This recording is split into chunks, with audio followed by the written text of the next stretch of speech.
궁금한 게 하나가 있습니다. 오늘 꼭 여쭤보고 싶었는데, 제가 요즘 유튜브를 많이 틀어놓고 이제 10분에서 한 15분짜리들 이렇게 짧은 그런 이제 이 내용들을 많이 보면서 상당히 흥미롭게 보고 있는데, 이번에 어떤 그 MB 정권에 있었던 어떤 분이 이런 얘기를 했어요. 근데 이 얘기가 맞는 얘기인지 저는 진짜 궁금한데, 이 MB가 사실은 노무현 대통령을 그 조사하는 것에 대해서 되게 부담을 가졌는데 우병우가 고집을 부려서 그것을 자기가 맡아서 하겠다라고 자기가 이걸 본격적으로 수사를 해보겠다라고 했다란 얘기를 하는 거예요. 근데 그게 있을 수 있는 일입니까? 그때 이제 수사 후일담으로 검찰에 출입하던 기자분들이나 검사들이 그런 얘기를 했었습니다. 그러니까 애초에 그 처음에 노무현 대통령 관련 사건이 촉발된 이유가 당시에 참여정부에서 마지막 국세청장으로 임명했던 한상률이라는 분이 이분이 자기 연임 그다음에 그 후에 장관으로의 입각 이런 걸 노리고 엄청나게 이명박 씨 쪽에다가 줄을 대려고 애를 썼고 줄을 대려고 하는 과정에서 이 사람이 그 새 정권의 환심을 살 수 있는 아이템으로 찾아낸 게 박연차 씨였고 박연차 씨에 관한 박연차 씨가 베트남이나 이런 데서 사업을 많이 하고 해서 여러 가지 문제가 있다라는 거 알고 있었던 국세청 직원들을 동원해가지고 그 한상률 국세청장이라는 사람이 국세청장이 돼서 세원정보과라는 조직을 신설을 합니다. 그 세원정보과라는 게 정보를 수집하는 부서를 만들어가지고 그 박연차 자료를 가지고 이명박 씨, 이상득 씨한테 보고를 하고 자기의 장래를 보장받는 걸 조건으로 그렇게 하고 그 자료가 대검으로 넘어왔다는 거예요. 그런데 맨 처음에 그 대검에서 그 자료를 받았던 당시에 총장 임채진 총장 그다음에 대검 중수부장이 지금 제가 갑자기 생각이 나는데 박 누군데 그분하고 그때 수사기획관이 최재경입니다. 나중에 박근혜 씨, 나중에 민정수석 마지막으로 들어갔던 최재경 씨 그 수사기획관인데 그 라인에서는 이거는 수사하는 게 무리다. 왜냐하면 여기에 지금 박연차 씨가 돈을 가지고 여러 사람을 도와줬거나 돈질을 했다는 얘기 정도는 있으나 이것이 전직 대통령한테 바로 갔다라는 증거가 전혀 없다. 그러니까 이거를 수사하는 것은 무리다라고 생각을 해서 정리를 하려고 했답니다. 그런데 그거를 그리고 정권 입장에서도 그 이명박 씨의 참모들 중에서는 뭐 나름 합리적이라고 생각되는 그 사람들은 이렇게 하는 건 말이 안 된다라는 얘기를 했는데 그럼에도 불구하고 윗선에서는 결정을 했고 이걸 해라라고 결정을 했고 윗선이란 게 어디예요? 저는 그걸 이명박 씨라고 알고 있습니다. 빠져나갈 일이 아니고 이명박 씨가 처음에는 어쨌으면 결정을 했고 그러니까 그 지시를 받은 검찰에서는 기존에 있었던 중수부장하고 수사기획관은 이거에 대해서 미온적이니 사람을 바꾸자. 새로운 사람이 말해서 독사들을 갖다 놓은 거예요. 그게 이인규하고 우병우가 들어갔다는 겁니다. 이게 이제 제 이번에 쓴 책에도 그 부분이 약간 소개가 돼 있는데 그렇게 해서 라인을 바꿔놓다 보니 원래 이제 검찰에서도 인사를 할 적에 그 중수부하고 수사기획관 라인은 서로 이 견제가 될 수 있는 사람들을 갖다 놓거든요. 그러니까 하나가 강경하게 밀고 나가는 사람 같으면 하나는 약간 온건하게 주의를 살피는 사람을 놔가지고 서로 이게 이제 보완이 되도록 이렇게 해서 수사를 시키는데 그때는 그냥 앞뒤 안 가리는 청둔 벌거숭이 두 사람을 거기다 박았다는 거죠. 그래서 이인규, 우병우가 딱 배치되는 순간 검찰 내부에서는 이거 사고 나겠구나 이렇게 생각을 했고 아니나 다를까 미친 듯이 몰아붙여가지고 그런 문제를 일으켰다. 그러면 지금 MB맨이 이런 식으로 MB는 사실 원치 않았는데 얘네들이 밀었다 하는 거는 약간 면피성 발언이라고 볼 수 있는 거죠. 초반에 약간 그런 얘기가 나오긴 했지만 결정적인 건 그 사람들이 했다는 MB의 거죠. 허락 없이는 절대 할 수 없는 거죠. 이들이 자기들이 소신 갖고 그렇게 할 수는 없는 거죠. 그래서 오늘은 저는 한번 여쭤보고 싶었고요. 오늘은 요 정도에서 우리 김성애 보좌관 우리 그동안 통 얘기를 안 했는데 한마디 좀 한마디 해주세요. 김성애 보좌관님 팬들이 너무 많아가지고 저한테도 김성애 보좌관이 번호를 달라 그러셔가지고 왜요? 야단치려고 그럴 걸까? 본인은 어떻게 1회 2회를 오늘 마무리하면서 어떤 생각이 듭니까? 제가 마이크를 건네드리겠습니다. 그냥 그대로 드릴게요. 예, 그대로 주시면 돼요.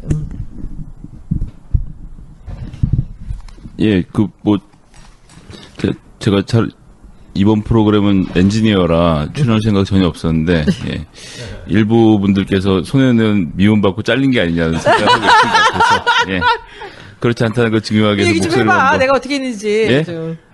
그런 얘기를 쑥스러워 어떻게 제 입으로 해요. 아유, 씨. 그 주제는 아니니까 하여튼 저는 아까 박용석 중수부장 말씀하시는 거, 그 얘기를 하고 싶었고, 아직까지 뭐 하나 끼고 싶은 얘기 있었는데 까먹었어요. 하여튼 너무 재밌게 듣고 있고, 여기도, 최 변호사님은 다른 사람들 다 알고 있다고 생각하지만 아무도 모르는 얘기를 지금 하고 계시기 때문에 이번 프로그램도 아주 인기가 있는 것 같고요. 또 계속 앞으로 계속 재밌는 얘기 많이 들려주시길 기대하겠습니다. 감사합니다. 네. 저는 여러분들 이제 오늘 또 정말 어떻게 시간이 갔는지도 모르게 이제 1시간 15분이 이렇게 아주 그냥 뭐 쏜살같이 지나갔습니다. 그 세상에 똑똑한 사람 참 많아요. 그런데 그리고 지식이 많은 사람도 많거든요. 근데 우리 최 변호사님이 이렇게 인기가 좋은 이유는 이 전달력이 너무 뛰어나다라는 거죠. 가장 적합한 단어로 적합한 문장으로 그 어려운 얘기들을 이렇게 쉽게 이렇게 빠른 그 얘기 정말 아까 말씀 안 드렸구나. 말씀 좀 천천히 해달라고 주문이 있었는데 이렇게 속사포 같이 하시면서도 그냥 받아 적으면 그대로 다 문장이 될 정도로 이렇게 유려한 문장으로 이런 말씀을 해주시는데 이제 여기에 사람들이 열광을 하는 거라고 생각을 합니다. 제가 역시 선관이 있어요. 그렇죠? 그런데 저는 최 변호사님한테 꼭 하나 여쭤보고 싶어요. 이건 뭐 정봉주 전 의원에 대한 디스는 아니고요. 정봉주 전 의원하고 방송할 때랑 우리 김남국 변호사님하고 우리 같이 이렇게 검찰 얘기할 때랑 뭐가 좀 다른 거 없어요? 일단은 아재 개그가 중간에 끼지 않아서 되게 좋고. 약간 김 빠지게 하는. 그리고 우리 봉도사님 같은 경우에는 진짜로 그 백지 상태에서 방송하는 경우가 많아요. 왜냐하면 자기가 청취자의 입장에서 뭔가를 물어봐야 된다고 늘 생각하고 또 청취자의 입장에서 어려운 얘기를 정리해야 된다라고 하는 나름의 사명감이 있어요. 그러니까 이제 중간중간에 정리를 하는 건데 그건 이제 그 나름대로 또 전달하는 방식이고 또 그렇게 해서 또 전달되는 얘기들이 많이 있고 뭐 저는 여기서 하여튼 저 혼자 떠드는 게 굉장히 사실은 부담스럽습니다. 그리고 지난 시간에도 말씀드렸지만 봉 선생님 방송을 제가 다 봤는데 얼마나 차분하게 깊이 있는 내용을 표정 하나 별하시지 않고 그렇게 차분하게 잘 말씀을 하시는데 저는 쉽게 흥분하는 스타일이고 또 이 검찰 얘기를 하다 보면은 속에서 뭐가 끓어오르는 일들이 주 선생은 있고. 울기도 했어요. 무슨 말씀? 얼마나 흥분을 잘하는데. 얼마나 저 흥분을 잘하는데. 다음에 한번 우셔야 될 것 같은데요. 아니 저는 예전에 제 인상 깊었던 게 김상조 교수님하고 뭐 이렇게 비교하면서 누가 댓글 다시니까 여기서 지금 나하고 쌈 붙이는 거야? 뭐 이렇게 하시더라고요. 근데 뭐 저는 제가 보기에는 주 선생하고 지금 우리 최 변호사님하고는 너무 많이 달라요. 내용도 다르고 그 전달하는 방법도 다르고 전 뭐 전혀 뭐 대적할 만하다. 전혀 다르면서도 이 아류가 되거든요. 비슷한 사람이 다른 내용을 뭐 얘기한다 하더라도. 근데 저는 너무 달라서 너무 좋고. 그리고 실제로 지금 순간적인 그 사람들 참여도나 이런 거 보면은 공 선생보다 더 높아요. 그래서 공 선생도 굉장히 재밌게 봤다고. 재밌다. 그리고 그 최 변호사 되게 좋아해요. 한번 자리를 한번 만들었었는데 되게 좋아해요. 나중에 우리 끝나고서는 이 책 만들고 그리고 콘서트 할 때 이제 저한테 이용당한 두 분이 나와서 한번 얘기해 보시는 거 좋고요. 저는 뭐 더 불만이 없습니다. 그리고 제가 생각했던 것보다 훨씬 더 좋은 내용들이 나오고 있고, 그리고 들으시는 분들도 너무 좋아하시고, 그리고 최 변호사님이 생각보다 훨씬 더 잘하세요. 네, 너무 감사하고. 그리고 우리 김남국 변호사님, 이제 지난번을 보고는 사람들이 그런 얘기 많이 해요. 대선에서 김남국 변호사님께서 이 종편에서 했던 활약을 얘기를 사람들이 너무 많이 해요. 무슨 활약을 어떻게 하셨길래 이렇게 사람들이 난리죠? 제가 한 활약은 없고요. 사실은 이제 저 같은 경우 이제 종편에서 저희 이제 더불어민주당을 대변해서 이제 다른 당 대변인들과 약간 이제 논쟁을 하다 보니까 엄청 싸우셨다면서요. 그래서 이제 저 같은 경우는 굉장히 계속 이걸 해야 되나 그런 부담감이 많았어요. 그리고 또 실수하지 않을까라는 그게 긴장감. 1대1도 아니고 막 1대3 이렇게 가자 간에 막 이렇게 싸우니까 그때마다 이제 사실은 그 네티즌들이 많이 격려를 해주시고 그래가지고 사실은 제가 중간에 당 공보팀에 연락을 해가지고 좀 그만두고 싶으니 다른 좀 그 대변인을 추천해달라고 했는데 그냥 해라라고 그러시더라고요. 중간에 바꾸기가 어렵다고. 그래서 여러분들 덕분이고요. 지금 저희 하는 검찰 알바도 역시 이제 그 여러분들의 이렇게 참여로 이루어지는 거니까 또 많이 참여해 주시고 또 많이 홍보도 해 주시고 또 궁금하신 거 있으면 또 질문해 주시면 또 변호사님께서 직접 또 보시고 또 중요한 질문도 하고 그러시니까요. 예, 다음 시간에는 제가 좀 부탁드리고 싶은 건 그런 질문을 해주십시오. 그러니까 뉴스 같은 거에서 검찰 관련 기사를 보시다가 좋죠. 예, 무슨 말들이 나오는데 이 말이 나는 무슨 말인지 이해가 안 가더라 하시는 게 있으면 좀 말씀해 주시고, 그다음에 내가 검찰청에 갔거나 아니면 내 아는 사람이 검찰청에 갔다 왔는데 거기서 내부에서 이런 일이 벌어졌는데 어떻게 생각하느냐, 이런 사례가 있으면 좀 알려주세요. 이 친절한 변호사 어떡하면 좋아. 아까 어떤 분이 댓글 달으셨는데요. 자기가 그 보증금 때문에 이제 문제가 생겨가지고 전화를 드렸대요. 네. 근데 전화로 그 부분을 해결해 주셔갖고 보증금을 돌려받아서 너무나 고마운 분이라는 그런 댓글이 있었습니다. 네, 공짜로 돈도 안 받고. 그래서 하여튼 오늘도 이런 방송 나가면은 변호사님 진짜 힘들어질지 모르는데 계속 세도해가지고. 근데 이제 이래서 오늘 방송을 끝내는데 김남국 변호사님, 요즘에 제가 얼핏 들은 얘기로는 이 종편에서 우리 쪽에 여당 쪽에 지금 이 논객들이 아주 몸값을 올리고 있다고 그러는데 사실입니까? 굉장히 조금 이렇게 우호적인 환경에서 이야기를 할 수 있어가지고요.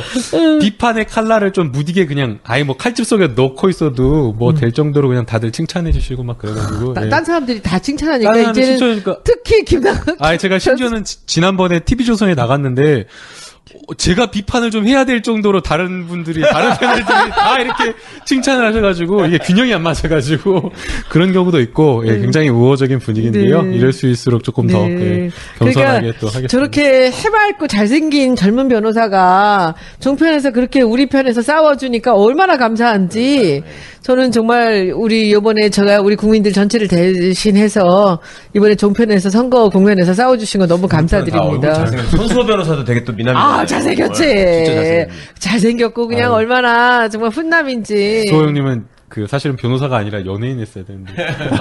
김남국 변호사는 절대 뒤지지 않아요. 아이고, 저는. 그리고 손수호 변호사는 또 그 이름이 수호야. 그래서 별명이 수호천사예요, 그냥. 그러니까요. 얼마나 민주주의 수호, 정의 수호. 그리고 지금 최강 변호사님도 너무 좋아. 앞에 최강만 붙이잖아, 사람들이. 최강 검찰 하는데, 하여튼 지금 우리 국민들이 검찰에 대해서 궁금한 거, 검찰의 진면목을 보고는데, 지금 변호사님께서 얼마나 최 변호사님이 잘해주시는지, 정말 모든 국민들이 이렇게 큰 백을 가진 것 같고요. 너무 훌륭합니다. 그리고 이제 지금 뭐 검찰총장 나가라, 뭐 하고 있느냐, 거기서 뭐 하고 있느냐, 이런 얘기들 많이 있는데, 이렇게 정말 국민을 대변하면서 검찰을 개혁할 수 있는 좋은 자리에서 일하실 수 있으면 좋겠다는 생각도 저도 듭니다. 그러나 우리가 이거 12번 정도는 방송을 끝내고 가셔야 됩니다. 그래야지 책 한 권이 됩니다. 그러니까 혹시나 어디서 부름을 받더라도 이것은 틈틈이 해서 마무리해야 됩니다. 아시겠죠? 명심하겠습니다. 오늘 뭐 방송을 끝내면서 하시고 싶은 말 한마디, 마지막 최 변호사님께서 한마디.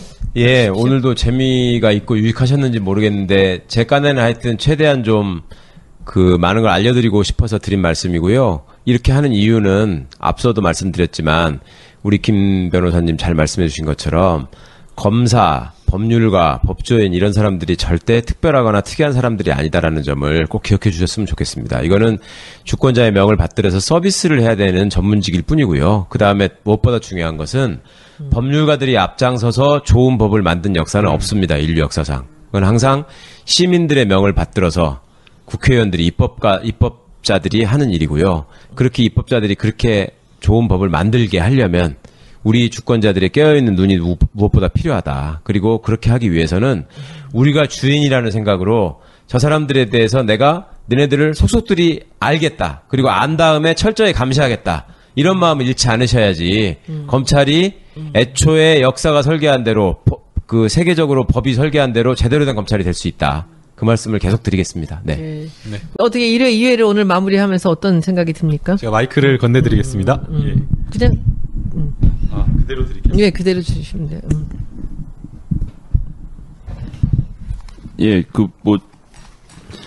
제가 이번 프로그램은 엔지니어라 출연할 생각 전혀 없었는데, 일부 분들께서 손해는 미움받고 잘린 게 아니냐는 생각을 하고 있습니다.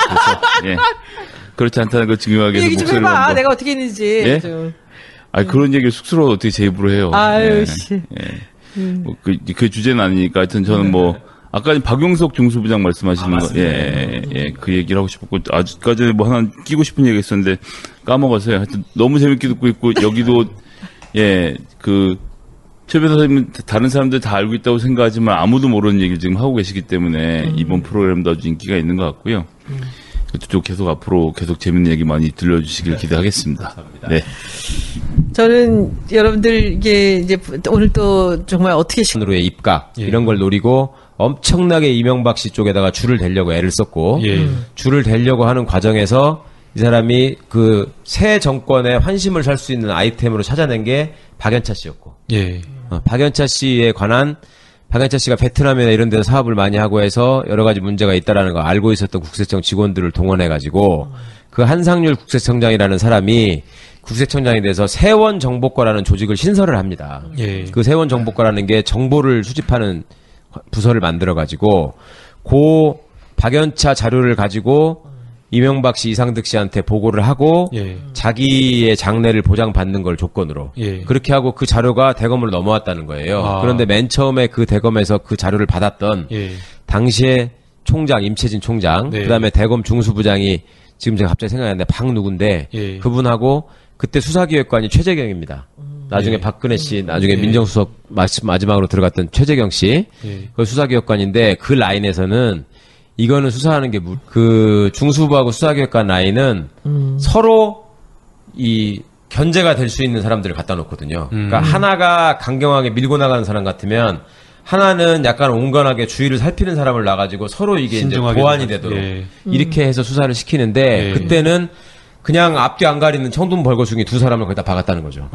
그래서 이인규, 우병우가 딱 배치되는 순간 검찰 내부에서는 아 이거 사고 나겠구나 아하. 이렇게 생각을 했고 예. 아니나 다를까 미친 듯이 몰아붙여가지고 그런 문제를 일으켰다. 그러면 지금 MB맨이 이런 식으로 MB는 사실 원치 않았는데 얘네들이 밀었다 하는 거는 약간 면피성 발언이라고 예. 볼 수 있는 거죠. 초반에 약간 그런 얘기가 나오긴 했지만 결정적인 건 그 사람들이 했다는 MB의 허락 거죠. 없이는 절대 못 할 수 불가능한 없는 수사니까. 거죠. 이들이 예. 자기들이 그럼요. 소신 갖고 그렇게 할 수는 없는 거죠. 그럼요. 그래서 오늘은 저는 한번 여쭤보고 싶었고요. 오늘은 요 정도에서 우리 김성희 보장관 우리 그동안 통 얘기를 안 했는데 한마디 좀 한마디 해주세요. 김성애 보좌관님 팬들이 너무 많아가지고. 많아. 저한테도 김성애 보좌관이 번호를 달라 그러셔가지고. 왜요? 야단치려고 그럴 걸까? 본인은 니다. 예. 왜냐하면 여기에 지금 박연차 씨가 돈을 가지고 여러 사람을 도와줬거나 돈질을 했다는 얘기 정도는 있으나 예. 이것이 전직 대통령한테 바로 갔다라는 증거가 전혀 없다. 예. 그러니까 이거를 수사하는 것은 무리다라고 생각을 해서 정리를 하려고 했답니다. 예. 그런데 그거를 그리고 정권 입장에서도 그 이명박 씨의 참모들 중에서는 뭐 나름 합리적이라고 생각되는 그 사람들은 이렇게 하는 건 말이 안 된다라는 얘기를 했는데 그럼에도 불구하고 윗선에서는 결정을 했고 이걸 예. 해라 예. 라고 결정을 했고 윗선이란 게 어디예요? 저는 그걸 이명박 씨라고 알고 있습니다. 네. 그 빠져나갈 일이 아니고 이명박 씨가 처음에는 어쨌으면 결정을 했고 그러니까 그 지시를 받은 예. 검찰에서는 기존에 있었던 중수부장하고 수사기획관은 이거에 대해서 미온적이니 예. 사람을 바꾸자. 새로운 소위 사람으로. 말해서 독사들을 갖다 놓은 거예요. 새로운 그게 사람. 이인규하고 우병우가 들어갔다는 겁니다. 이게 아. 이제 제 이번에 쓴 책에도 그 부분이 약간 소개가 돼 있는데 예. 그렇게 해서 라인을 바꿔놓다 보니 원래 이제 검찰에서도 인사를 할 적에 궁금한 게 하나가 있습니다. 오늘 꼭 여쭤보고 싶었는데, 제가 요즘 유튜브를 많이 틀어놓고, 이제 10분에서 한 15분짜리들 이렇게 짧은 그런 이제 이 내용들을 많이 보면서 상당히 흥미롭게 보고 있는데, 이번에 어떤 그 MB 정권에 있었던 어떤 분이 이런 얘기를 했어요. 근데 이 얘기가 맞는 얘기인지 저는 진짜 궁금한데, 네. 이 MB가 사실은 노무현 대통령을 그 조사하는 것에 대해서 되게 부담을 가졌는데 우병우가 고집을 부려서 아하. 그것을 자기가 맡아서 하겠다라고 자기가 이걸 본격적으로 수사를 해보겠다라고 했다란 얘기를 하는 거예요. 근데 그게 있을 수 있는 일입니까? 그때 이제 수사 후일담으로 검찰에 출입하던 기자분들이나 검사들이 그런 얘기를 했었습니다. 그러니까 애초에 그 처음에 노무현 대통령 관련 사건이 촉발된 이유가 당시에 참여정부에서 마지막 국세청장으로 임명했던 한상률이라는 분이 예. 이분이 자기 연임 그다음에 그 후에 장관